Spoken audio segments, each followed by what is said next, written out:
Peace, love, liberty, radio. And the walls come crashing down as the war at home reaches your town. You have no choice, it's safe and clean. We all submit to the war machine. So I don't know if you've seen the latest poll numbers out of North Carolina. And why do I mention North Carolina? Well, first off, why am I not answering your questions today? Because today is Wednesday. Today is the day that I answer your questions. But you did not send me any. So I will talk about things that interest me, and one of those is information out of North Carolina. I get the media alerts from public policy polling, and one of the things that I got yesterday, headline, Trump getting stronger in North Carolina, Islamophobia helps fuel that strength. That's why I asked you if you saw the numbers out of North Carolina. And who am I? Because I am the host of this show, but who am I? I am Darryl W. Perry, and I do this show 3 times a week, Monday, Wednesday, Friday. Wednesday is the day that I generally answer your questions when you send them to me via ama@fppradio.com. So, again, the headline from public policy polling, Trump getting stronger in North Carolina, Islamophobia helps fuel that strength. And these poll numbers scare me. Not because, Donald Trump is leading in the election, blah, blah, blah, because something's going to happen. And I am predicting based on things that I've seen happen in the past, and, I hope that I am not wrong. I hope that I am correct in my speculation that something will happen in the Republican presidential contest and Donald Trump will not be the Republican nominee. But that's not what scares me about these poll results. What scares me about the poll results is what some of the people actually believe that are supporting Donald Trump and some of the other candidates for the Republican nomination. And there are probably people that are supporting Democrats that believe the same thing, but they did not ask this question of the Democrats because none of the Democratic candidates are, advocating this position necessarily. So let me jump into the summary here from Public Policy Polling on their survey out of North Carolina. They write, Public Policy Polling's new North Carolina poll finds Donald Trump at his highest level of support in the state yet. He's at 33% compared to 16% for Ted Cruz, 14% for Ben Carson and Marco Rubio, 5% for Jeb, 4% for Chris Christie, 3% for John Kasich, and 2% each for Carly Fiorina, Mike Huckabee, and Rand Paul. Lindsey Graham, Rick Santorum, both at 1%. Jim Gilmore and George Pataki at less than 1%. When Trump led in the July North Carolina poll, it was the first poll to find him leading the GOP anywhere in the country. Since then, he's increased his support in every poll from that 16% starting point in July. He then went to 24% in August, 26% in September, and he now stands at 33%. And apparently has been hovering in the 30 to 33 range since September. Trump is also broadly popular with Republicans in North Carolina.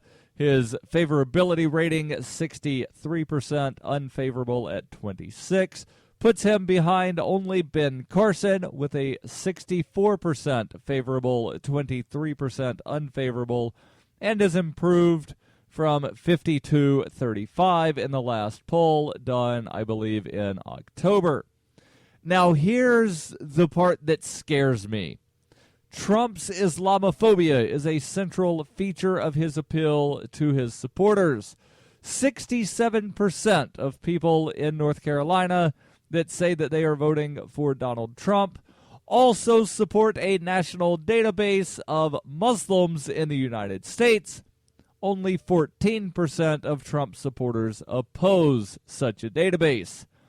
62% of Trump supporters believe his claims that thousands of Arabs were cheering in New Jersey when the World Trade Centers collapsed. Only 15% of Trump supporters know that he is full of you-know-what. 51%, a majority of Trump supporters, want to see every mosque in the country shut down. Only 16% of Trump supporters oppose such a position. And 24% of Trump supporters in North Carolina think that Islam should be legal. 44% believe that Islam should be illegal, that it should be illegal to practice Islam in the United States of America. That is the position held by 44% of Donald Trump supporters in North Carolina. And the only reason I'm mentioning North Carolina specifically is because that's where this poll came from. I don't know if PPP, that's public policy polling, I don't know if they have any plans to do any polling of these questions outside of North Carolina or not, but they did ask these questions of Republicans in North Carolina. Now, there's a quote here from Dean Debnam, the president of Public Policy Polling, who says it's hard to imagine Donald Trump's newest round of comments about Muslims hurting him, at least in a state with a Republican electorate as conservative as North Carolina's. Few of his supporters even think the practice of Islam should currently be legal, much less that more Muslims should be allowed to enter the country. Overall, and the first set of results here were specifically about Donald Trump supporters, but what about Republicans overall? Well, and again, we can only go based off of North Carolina because that's where the poll happened. 48% of Republicans want a national database of Muslims. Only 33% of Republicans are opposed. Ted Cruz and Marco Rubio supporters joined Trump's in their support for the idea, with 43 and 38%, both majorities of supporters for Cruz and Rubio supporting a database for Muslims. Ben Carson supporters oppose it by a margin of 34% in favor, 51% opposed. 42% of Republican voters believe the claims that Muslims or Arabs were celebrating in New Jersey on 9/11. 26% don't believe that happened because it did not. Now, there were people celebrating in New Jersey on 9/11, but based on all of the information that I've been able to find anywhere, those were actually Israelis that were celebrating on 9/11 in New Jersey. There's a little bit more from this PPP poll that I want to get into before telling you about what the House has done. Stay tuned.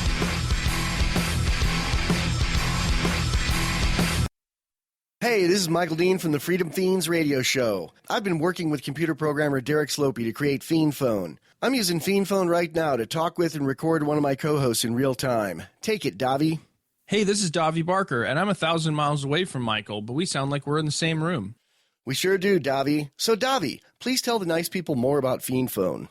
Fiend Phone is free, open-source software that opens up a global world of possibilities for collaborative, high-quality remote voice media production, and I'm digging it.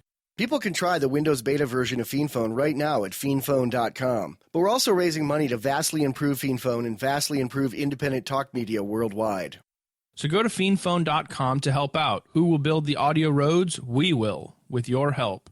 That's fiendphone.com. FEENPHONE.com. Foxtrot, Echo, November, phone.com. Fiend Phone. I never knew remote audio could be this good.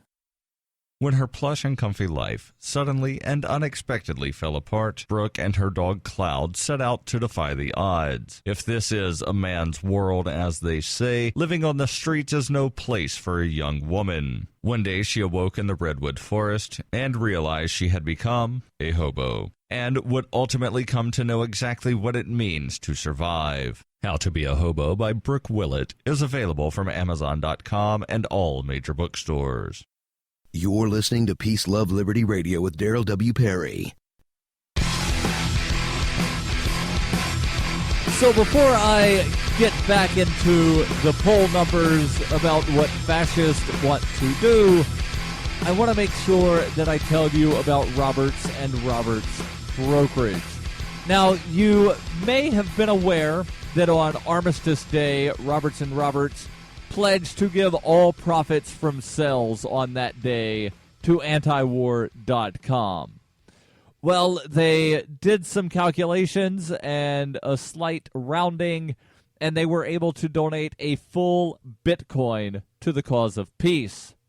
On Thanksgiving, Black Friday, and Cyber Monday, Roberts and Roberts made the same offer. They're still tallying the results, but it's just as good, but it's still not enough. So they're giving you one more chance. One more chance. That's what everybody wants, right? One more chance. Well, Roberts and Roberts is giving you one more chance. Go to rrbi.co. Use the coupon code Peace on Earth when you purchase between now and December 23rd. So you've got about 2 weeks. Actually, exactly 2 weeks. You have 2 weeks left. Go to rrbi.co. Buy some gold, buy some silver. Use coupon code Peace on Earth. And again, just like they did on Armistice Day, just like they did on Thanksgiving, Black Friday, and Cyber Monday, all of the profits from your purchase when you use code Peace on Earth will go to antiwar.com. That's every dollar over the wholesale cost of all products that are purchased between now and December 23rd when you use code Peace on Earth. That money will go to antiwar.com. So go there now. Do it. rrbi.co. Use that code Peace on Earth. So let's jump back into these poll numbers here for a moment. 35% of Republicans, and remember it was, let me jump back up here, 67% of Donald Trump supporters want a database of all Muslims in the United States. 51% want to see all mosques in the country closed. That's 51% of Trump supporters. Overall, 35% of Republicans in North Carolina want to see mosques shut down in the United States. 48% of Republicans want a database on Muslims.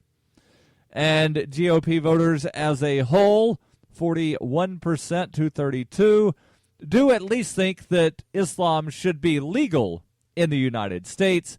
Trump is the only major candidate whose supporters are against it, meaning that Trump supporters believe that if you're a Muslim, you should probably either be executed or go to jail because they don't think you should be allowed to practice that religion in this country.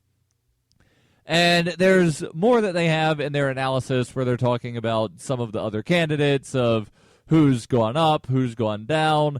And Rubio and Cruz seem to be gaining momentum. Ben Carson losing in North Carolina, losing momentum, that is.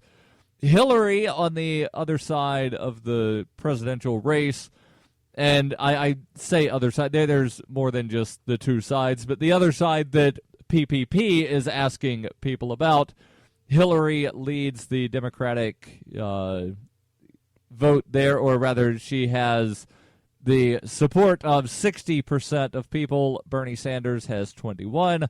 Martin O'Malley has 10. And this is me speaking here, not me reading. I honestly think something will happen on that Democratic side as well, and you will not see Hillary as the Democratic nominee. And again, this is speculation based on things that I know about. It's very rare that the front runner going into the election winds up getting the nomination. Stuff generally happens to where, somebody comes out of nowhere, because what was it? 2004 when Howard Dean, going into the very first caucus or primary, he was expected to just, run away with it, and he wound up not running away with it. And then he had that moment to where he gave a very impassioned speech and ended with a "ah!" And that killed his campaign. Like, his excitement and that "yeah!" killed his campaign. And then it wound up being Lurch, John Kerry, wound up basically, coming out of nowhere and becoming the Democratic nominee in 2004. And I honestly see something happening with Hillary because of all the baggage, all the skeletons in the closet, Bill, and everything else. I see Hillary not getting the nomination. It would not surprise me at all if it's Martin O'Malley, because I don't think the Democratic establishment is going to allow Bernie Sanders to wind up being the nominee. Now, let me jump down here just a little bit in these results, because they do ask the questions, as they did where they figured out that 68% of Trump supporters wanted the database on Muslims. They asked that question of everybody, and then they have the results here broken down by candidate. And one thing that surprised me is the Rand Paul supporters. Just because, most people, when they talk about Rand Paul, they claim that he's a libertarian. They claim all of this stuff about Rand Paul. And thus, it leads one to deduce that Rand Paul supporters would be nominally libertarian. Well, where do Rand Paul supporters stand on a database of Muslims? Well, 47% of Rand Paul supporters in North Carolina favor a database of all Muslims in the United States. What about whether or not Islam should be legal? 36% of Rand Paul supporters believe that Islam should be illegal. 64% believe that it should be legal. And based on math and some deductive reasoning here, it appears as though 11% of of Rand Paul supporters who believe that Islam should be legal in the U.S. also favor a database of Muslims. So that seems to sort of be contradictory positions that are being held simultaneously. But it really honestly does not surprise me that Republicans would hold contradictory positions, because most of what the Republican Party supports, they only support because it's opposite of what the Democrats support. And Democrats generally only support things that are opposite of what the Republicans support, and there is no solid foundational principle that either philosophy is built on. It's just, we're not that guy. We're not that guy, so vote for us. And speaking of votes, the U.S. House of Representatives voted a couple of days ago to restrict visa-free travel to the United States for anyone who has visited Iraq or Syria in the last 5 years.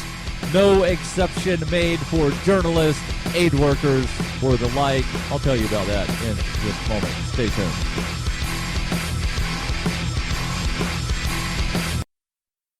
Why do they hate us? Is libertarianism compatible with Islam? Davi Barker answers these questions and more in Voluntary Islam and Other Essays.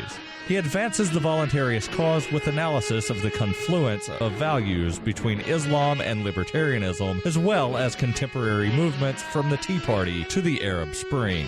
Voluntary Islam by Davi Barker is available from Amazon.com and all major bookstores.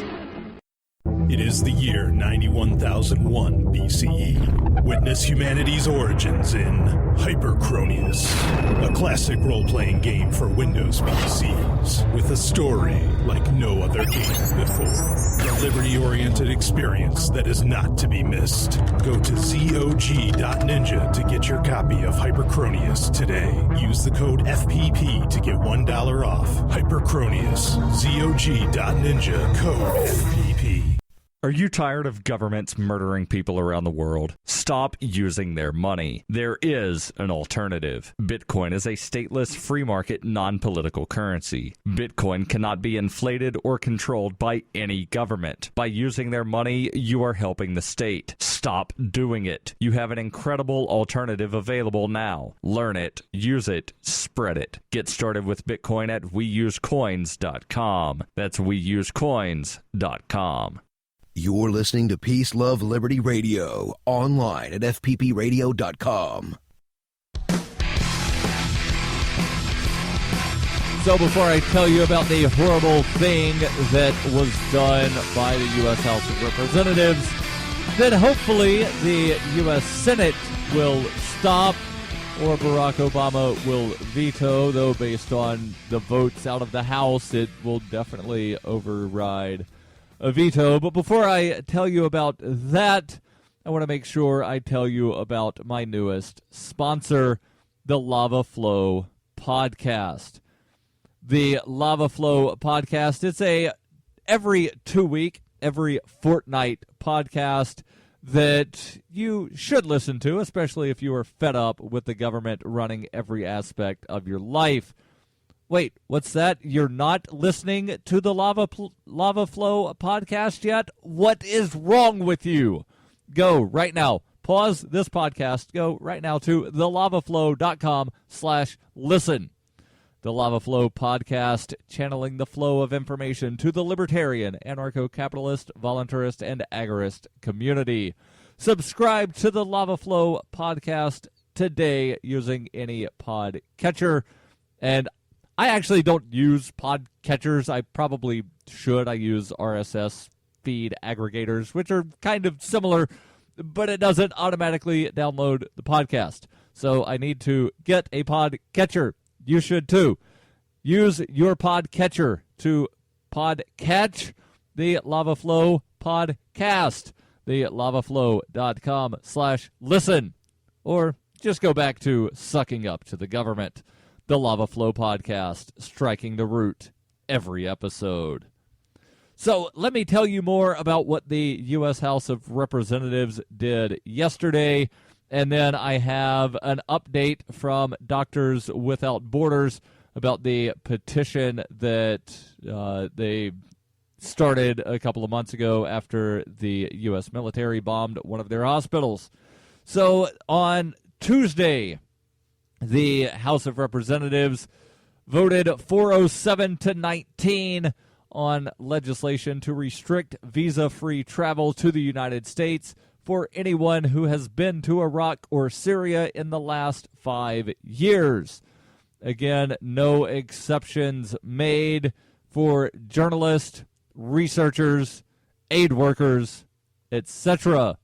The visa waiver program covers 38 countries from which travelers can come to the United States for visits of up to 90 days without having a visa, so long as they have a passport and a round-trip ticket. In addition to the restrictions on visitors who have been to Iraq or Syria, the House bill also allows the government to suspend nations from the program entirely if they refuse to provide the U.S. government with demanded terrorism-related information. One of the 19 people that opposed the bill, Representative Keith Ellison of Minnesota, complained that the focus should be on terrorist, not nation of origin, adding that the bill was overbroad and should have at least included exceptions for journalists and researchers who have traveled to Iraq or Syria. So, that horrible thing happened in Congress, and hopefully, as I said, the Senate will stop this, but again, I'm not going to hold my breath. I will hope that Barack Obama vetoes this legislation, but again, the margin, the vote margin here, 407 to 19, that's definitely enough to override a veto. We'll have to see what happens in the Senate. Now, let me give you the update here from Doctors Without Borders on the petition from change.org. They started this petition shortly after the hospital in Kunduz, Afghanistan, was bombed by the U.S. military back in October. And I've been giving updates on this petition. I've been giving updates on the situation. And Doctors Without Borders call for an independent investigation. The U.S. government stopping or trying to interfere every step of the way with an independent investigation happening. The U.S. military investigating themselves and finding, well, we had some mistakes, and then putting a few guys on basically a paid vacation, because that's what happens, right? Oh, you're suspended with pay. Here's a vacation. You did something wrong. Have a vacation. Have a vacation. See, we punish somebody. He's suspended. Yeah, with pay. That's not a punishment. That's a damn vacation. So the petition, currently 548,474 supporters. And, well, today is the last day you can sign this thing, because they posted on Monday that they will be delivering this petition on December the 9th to the White House. They do not say what time. They have not given an update that they've delivered the petition. So, actually, I stand corrected. They delivered this at 1 p.m. Today. It's the third paragraph in the article. So you do not have time to sign this, but still I will read this update anyway. They wrote on Monday, it's time for our final push to collect signatures, because this Wednesday we will be gathering in Washington, D.C. to deliver our petition and to speak out about Kunduz, about the colleagues and patients we lost, and about the importance of international humanitarian law. We want to make sure your voices are heard. And then they invite people to show up in Washington today at 1 o'clock. They were meeting in Lafayette Square across from the White House. And they say Doctors Without Borders representatives will speak. Local and national non-government organizations are attending, and the public will raise banners to reiterate the basic point that even wars have rules. Afterwards, we will deliver the petition and the signatures to the White House. More than 545,000 people worldwide have joined our call for Barack Obama to consent to an independent investigation into the destruction of the Doctors Without Borders trauma hospital in Kunduz, Afghanistan on October 3rd. While the United States, NATO, and the Afghan government have launched investigations, it is impossible to rely only on the parties involved to carry out independent and impartial investigations of acts in which they are implicated. It is for that reason, and in the name of our deceased and wounded colleagues and patients, and all of our staff and patients worldwide, Doctors Without Borders continues to call for an independent international investigation. Please keep spreading the word, ask others to sign, and join us on Wednesday if you can. Sincerely, Doctors Without Borders. Now, I was hoping, and this is me speaking, not reading on behalf of Doctors Without Borders, I personally was hoping to see 600,000 signatures on this petition. And, well, it's well short of that. It's 548,474 signers on the petition. But honestly, I don't expect Barack Obama to do anything. Yes, it's good to exercise your right to petition for redress, but don't hold your breath and expect them to actually do anything. The Supreme Court ruled nearly a decade ago, yeah, you have the right to petition, but we're not obligated to answer. Tune in again on Friday and every Monday, Wednesday, Friday, FPPRadio.com.